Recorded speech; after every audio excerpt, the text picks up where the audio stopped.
செவ்வாய்க்கிழமையில் அனுமனுக்கு விரதம் இருந்து அருகில் உள்ள கோவிலுக்கு சென்று அனுமனை வழிபடுவது சிறப்பானதாகும். மாலையில் எளிமையான உணவுகளை உண்டு விரதத்தை நிறைவு செய்யலாம். இனிப்பு ஏதாவது சாப்பிட்டு விரதத்தை நிறைவு செய்வது சிறப்பு.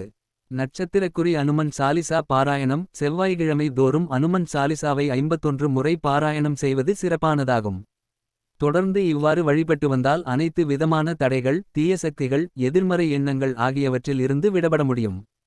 அனுமனுக்கு வெற்றிலையால் மாலை கட்டி போடுவது மிகவும் சிறந்த வழிபாடாகும். வெற்றிலையில் ஸ்ரீராமஜெயம் நாமத்தை எழுதி மாலையாக கட்டி அனுமனுக்கு அணிவிப்பதும் சிறப்பானதாகும். இதனால் அனுமனின் மனம் மகிழ்ந்து பக்தர்களின் விருப்பங்கள் அனைத்தையும் நிறைவேற்றுவார்.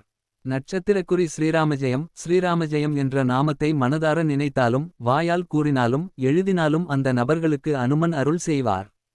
எந்த இடத்தில் ராம நாமம் ஒலிக்கிறதோ அங்கு அனுமனை எழுந்தருள்வார் என்பது பலரும் அனுபவத்தில் கண்ட உண்மை.